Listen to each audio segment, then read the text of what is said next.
Bonjour à tous, ici votre conseiller santé chez Vitalis. Aujourd'hui, nous allons plonger ensemble au cœur d'un sujet absolument fascinant, qui nous concerne tous de très près. La façon dont notre propre organisme réagit face aux pressions de la vie quotidienne.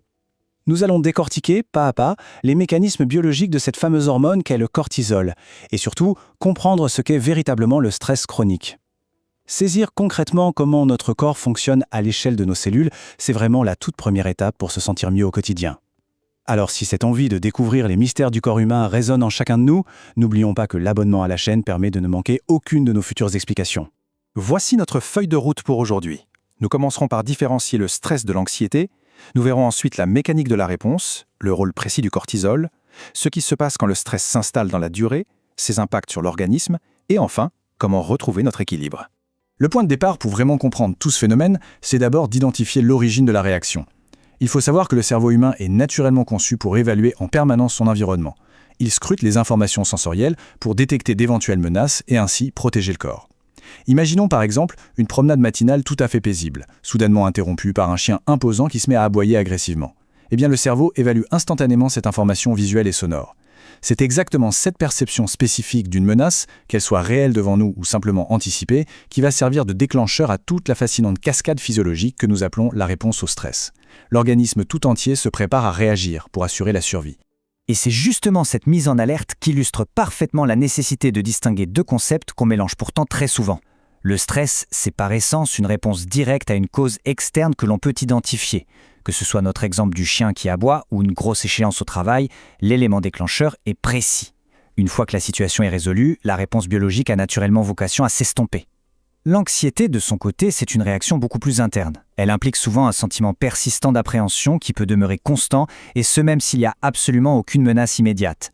Quand cette anxiété ne disparaît pas spontanément et qu'elle commence à gêner la vie de tous les jours, une évaluation clinique par un professionnel de santé peut vraiment s'avérer nécessaire pour trouver des solutions adaptées. Passons maintenant à la section 2, la mécanique de la réponse à l'échelle cellulaire. Alors, que se passe-t-il exactement dans notre corps une fois que le cerveau a repéré une menace? Ce n'est pas un simple bouton marche-arrêt. Une petite zone à la base du cerveau, appelée l'hypothalamus, contribue très activement à déclencher l'alarme. Et la structure de cette alarme est d'une sophistication incroyable. L'organisme n'utilise pas une seule réaction en chaîne immédiate, mais mobilise plutôt des systèmes distincts sur des échelles de temps différentes. Après l'évaluation initiale, l'hypothalamus participe à l'activation de deux grandes voies. D'abord, une branche nerveuse très rapide, l'axe sympathique médulo-surrénalien, ou axe SAM. Ensuite, une branche hormonale plus lente et progressive, l'axe hypothalamo-hypophyso-surrénalien, ou axe HPA. C'est crucial de respecter cet ordre pour bien saisir notre biologie. Pour garantir une précision scientifique absolue sur cette mécanique interne, voici très exactement comment la littérature médicale décrit ce processus. Deux branches complémentaires interviennent. La branche sympathique agit rapidement et favorise notamment la libération d'adrénaline et de noradrénaline par la médulo-surrénale. L'axe hypothalamo-hypophyso-surrénal agit plus lentement. La CRH stimule la libération d'ACTH qui stimule à son tour la production de cortisol par le cortex surrénalien. Cette distinction est absolument fondamentale. C'est un processus en plusieurs étapes qui prend du temps et qui agit en décalé par rapport à l'urgence de la toute première seconde. Pour être tout à fait concret, quand on ressent les effets fulgurants du stress, comme ce rythme cardiaque qui s'accélère brusquement, la tension qui monte d'un coup ou cette impulsion viscérale de fuir ou de combattre, eh bien tout cela relève principalement de l'adrénaline et de la noradrénaline. Ce sont elles, issues de la branche sympathique rapide, qui redirigent l'énergie vers nos muscles. Le cortisol, avec son temps de libération beaucoup plus long, n'est pas du tout la cause immédiate de cette réaction d'urgence. Ce qui nous amène à la section 3, le rôle précis du cortisol. On donne très souvent au cortisol une mauvaise réputation en le qualifiant de mauvaise hormone du stress dont il faudrait se débarrasser. Mais en réalité, son rôle est infiniment plus complexe. C'est une hormone stéroïdienne produite par les glandes surrénales qui est littéralement vitale pour la survie humaine. En période de stress, sa mission principale est d'augmenter la disponibilité du glucose dans le sang. Cela fournit au cerveau et aux muscles l'énergie nécessaire pour tenir sur la durée. Et au-delà de ça, le cortisol agit pour modifier des fonctions qui ne sont pas immédiatement nécessaires à la survie. Il ne met pas tout en pause, attention, mais il module, ce qui peut rendre le travail du système digestif ou reproducteur un peu plus complexe à ce moment-là. Il module également la réponse inflammatoire de l'organisme de façon très précise. Un autre point fascinant, c'est que cette hormone fluctue naturellement. Loin d'être un simple bouton d'urgence, la sécrétion de cortisol suit un rythme circadien. Les observations scientifiques montrent que les niveaux sont généralement plus bas le soir, pour accompagner le corps vers le repos, et à l'inverse, ils s'élèvent considérablement autour du réveil, avec une réponse variable selon les personnes. Le cortisol accompagne notre transition vers l'état d'alerte matinal, il fait vraiment partie intégrante de l'horloge interne de notre organisme. Explorons maintenant la section 4, quand le stress persiste. Ce système de réponse est une véritable merveille de la biologie. Il est conçu pour s'activer face à un défi précis, puis se désactiver, permettant aux hormones de retrouver leur niveau de base. Mais voilà, dans notre société moderne, la notion de persistance change la donne. Le stress chronique s'installe quand les contraintes sont toujours là et que la réaction biologique reste activée sur de longues périodes. Cette activation prolongée peut entraîner une exposition continue ou dérégulée au cortisol et à d'autres médiateurs. Notre organisme peine alors à retrouver son équilibre naturel.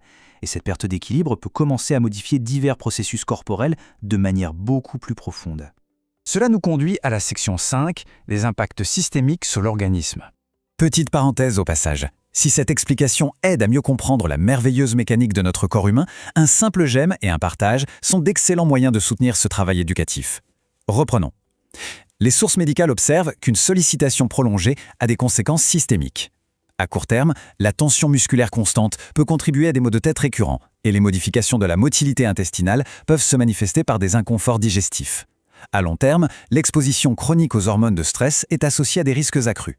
Les modifications métaboliques, notamment liées au cortisol, peuvent contribuer à une prise de poids. Sur le plan cardiovasculaire, maintenir une tension artérielle élevée peut contribuer au développement de maladies cardiaques.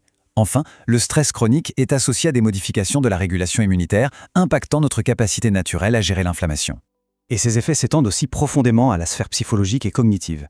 La littérature scientifique indique qu'une exposition prolongée à des niveaux élevés de cortisol peut rendre la concentration difficile et altérer la consolidation de la mémoire.